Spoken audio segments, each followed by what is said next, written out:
It was supposed to be a light conversation between friends, but everything became clear when Jimmy started provoking John.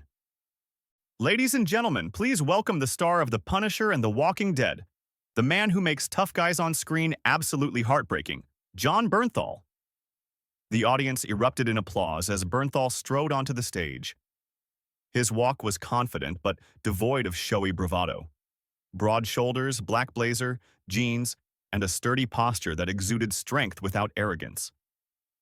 He shook Kimmel's hand, firmly, but his gaze was sharp, like a soldier assessing the battlefield. Smiling at the audience, he waved, but a faint trace of wariness flickered in his eyes. John Bernthal was more than just an actor known for roles like Frank Castle in The Punisher or Shane Walsh in The Walking Dead. He was a man who poured his soul into every character, from a gangster in The Wolf of Wall Street to a tragic boxer in We're the Millers. Off-screen, he was a passionate activist whose charitable initiative for veterans and mental health had become his mission. Tonight, he was here to talk about a new project, a program that used art and therapy to help veterans return to normal life. But backstage, his team was on edge. Kimmel loves to push buttons, Bernthal's agent had warned before the show. We agreed to steer clear of personal topics and stereotypes about action stars, but stay sharp. Bernthal sat in the guest chair, his posture relaxed but his eyes vigilant, like someone sensing an approaching storm. Kimmel, on the other hand, seemed overly self-assured. His smile was wider than usual, his tone laced with sarcasm. "John, great to see you," he began, and the audience clapped. "You're known as the guy who plays the toughest dudes on screen. The Punisher, Shane Walsh. Tell me, don't you ever get tired of people seeing you as, just muscles, guns, and loud bang bang?" Kimmel laughed, and the audience joined in, but the laughter sounded awkward. One of the camera operators swiveled sharply to catch Bernthal's reaction, while someone in the control room muttered, "That was harsh." Bernthal gave a slight smile, but his jaw tightened. "You know, Jimmy," he replied, his voice calm but with a hint of steel. "My characters aren't just muscles or guns. They're people with pain, struggle, hope. I try to show their depth, and I'm proud of that." The audience applauded, but Kimmel seemed oblivious. He leaned forward, his smile growing wider, as if he sensed a ratings-grabbing moment. Yeah, but let's be real," Kimmel pressed, his tone sharpening. "You're not a veteran, right? You play these tough guys, but you've never had to shoot or fight for real. Doesn't it feel a bit, how do I put it, like playing hero?" The studio fell into a silence so deep you could hear a camera tripod creak. The audience froze, sensing a line had been crossed. Backstage, Bernthal's agent clenched his fists, and the director hissed into his headset, "Damn, he said that." Bernthal leaned forward, his eyes narrowing, but his voice stayed even. "Jimmy, I don't claim to be a veteran, but I grew up around people who know what struggle is. My father, my friends, they taught me respect for those who've served. And my project, which we were supposed to talk about, is about helping people who've seen real hell." His words were measured, but they carried a strength that made the room hold its breath. Kimmel didn't back down. He tapped his pen on the desk, his smile turning sarcastic. "Okay, but come on, John. Action stars. It's not exactly Shakespeare, is it? Punch, shoot, yell, and bam, award in your pocket. Don't you think it's a bit overrated?" The audience responded with feeble chuckles, but the tension thickened like fog. Camera operators scrambled to switch angles, and someone in the control room whispered, "This is a disaster." Bernthal clenched his fists on his knees, his face calm but his eyes blazing. "Jimmy," he said, his voice quieter but all the more menacing, "when you talk like that, you're not just disrespecting me. You're disrespecting everyone who pours their soul into their work. And you're disrespecting the people my project is for. Not just words, but a chance at life." The audience erupted in applause, but it was tinged with nervousness. Everyone was waiting for what came next. Kimmel seemed to realize he'd gone too far, but his smile remained strained. "All right, don't get heated," he said, raising his hands in a placating gesture, but his tone was patronizing. "Let's talk about your project. But people are curious. You're an actor, not a doctor. Why do you think you can solve veterans' problems? This isn't a movie set. His words landed like a slap. The studio fell into a dead silence. The cameras froze, and backstage, Bernthal's agent muttered, "That's it." Bernthal slowly rose from his chair, his face like stone but his eyes burning with righteous anger. He looked at Kimmel, then at the audience, and the air in the studio grew heavy, like the calm before a storm. "Jimmy," he said, his voice low and piercing, "you just showed why people struggle to respect guys like you." He paused, and in that silence, the weight of a lifetime hung in the air. "We're not done." The audience held its breath, cameras captured every move, and it was clear this moment would go down in history. The studio was frozen in a charged silence. John Bernthal's eyes, blazing with righteous fury, were locked on Jimmy Kimmel, who sat behind his desk with a strained smile cracking at the edges. The audience, breathless, waited for what would happen next. Cameras scrambled to catch every micro-movement, and backstage, the director whispered into his headset, "This is either genius or a catastrophe." The air was electric, like the moment before a lightning strike. Bernthal, standing by his chair, looked like a man ready to defend his dignity, his mission, and everyone he fought for. Kimmel, realizing he was losing control, tried to defuse the situation, but his voice wavered with uncertainty. "Okay, John, let's calm down," Kimmel said, raising his hands in a conciliatory gesture, but his eyes darted between Bernthal and the audience. "I'm just joking, you know. People love it when we spice things up a bit." He tried to smile, but it looked forced, almost desperate. The audience responded with weak chuckles, but the tension didn't ease. One camera operator, zooming in on Kimmel's face, muttered quietly, "He's in deep." Bernthal didn't sit back down.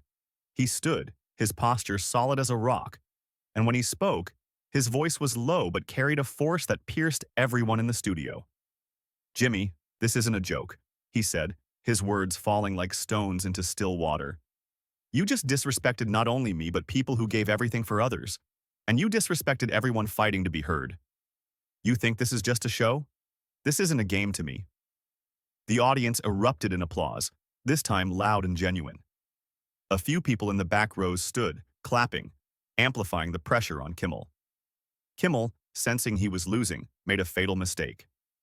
Instead of apologizing or changing the subject, he doubled down, his voice taking on a cynical edge.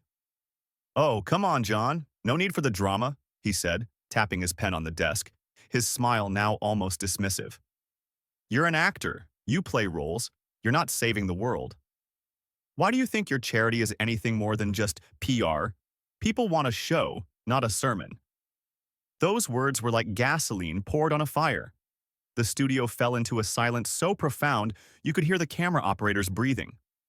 Backstage, Bernthal's agent covered his face with his hands, and the director hissed, "He just buried himself." Bernthal took a slow breath, his eyes closing briefly as if gathering every ounce of strength to keep from exploding. When he spoke, his voice was calm, but each word struck like a hammer. "Jimmy," he began, looking straight at the host, "you just showed who you are. You think you can belittle people, their pain, their struggle for laughs or ratings?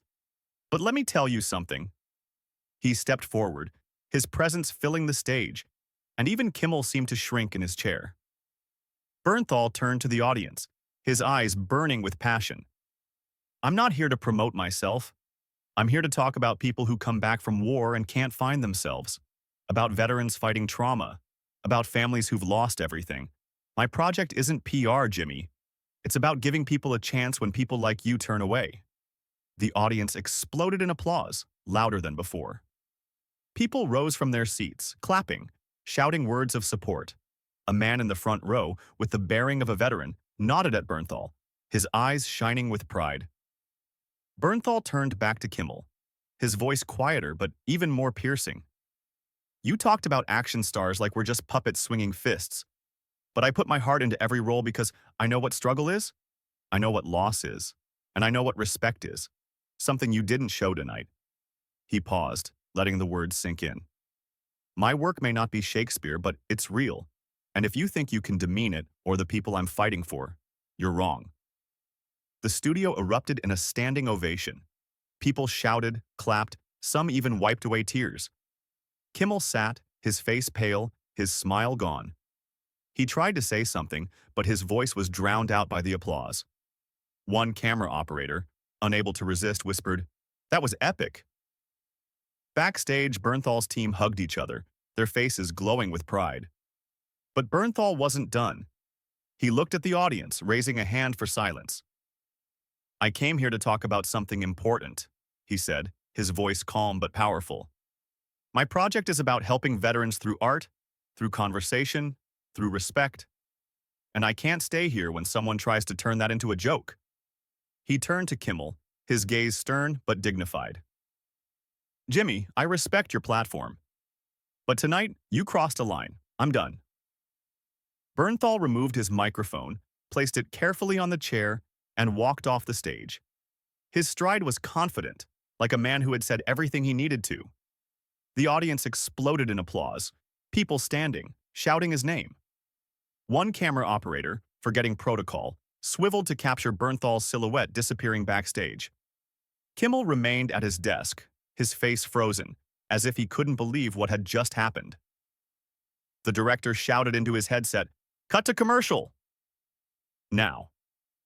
As the show went to break, the studio buzzed with emotion. Audience members exchanged reactions, some filming on their phones despite the rules.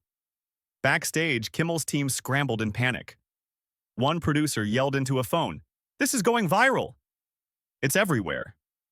And that he was right. Social media was already exploding. Hashtags, Janor Team Bernthal and Schalke Kimmel called out, flooded X, clips of the interview racking up thousands of shares in minutes. One user wrote, "John Bernthal just destroyed Kimmel. This is a moment we'll remember forever." Another added, "Respect for veterans greater than ratings. Bernthal is a legend." Meanwhile, backstage, Bernthal stood with his team, his face calm but his eyes still burning. His agent hugged him. "You did it, John. You spoke the truth." Bernthal nodded, but his mind was elsewhere. He pulled out his phone and posted on social media. "Tonight, I spoke for those who deserve respect. Our project for veterans continues. Thank you for your support." The post instantly garnered tens of thousands of likes. For Kimmel, the night was a disaster. After the break, he returned to the stage, his smile forced, his jokes flat. He tried to lighten the mood, saying, "Well, that was intense, huh?" But the audience responded with weak laughs, and social media roasted him harder. One viral post read, "Kimmel thought he could humiliate Bernthal for laughs. But Bernthal showed what dignity looks like." The fallout intensified over the following weeks. Ratings for Jimmy Kimmel Live plummeted as viewers rallied behind Bernthal. Several sponsors hinted they might reconsider contracts unless Kimmel apologized. Eventually, Kimmel posted an apology on X. "I didn't mean to offend John or his mission. I respect his work and wish him success." But the apology was seen as too late, and many deemed it insincere. For Bernthal, the moment was career-defining. His charity project gained massive attention. Donations surged, and interview requests poured in from every outlet. More importantly, he became a symbol of dignity and justice. At a later event for veterans, he said, "That night wasn't about me. It was about reminding the world that respect is everything." Social media buzzed for weeks. Team Bernthal trended, and clips of his speech were used in motivational videos. One veteran wrote, "Bernthal said what we all feel. Thank you for standing up for us." Another added, "This was the moment authenticity beat cynicism." The clash on Jimmy Kimmel Live went down in TV history as the moment one man, armed only with truth and dignity, changed the conversation. For Kimmel, it was a lesson that flippancy has a cost. For Bernthal, it was proof his fight mattered. And for the world, it was a reminder that real heroes exist not just on screen but in life.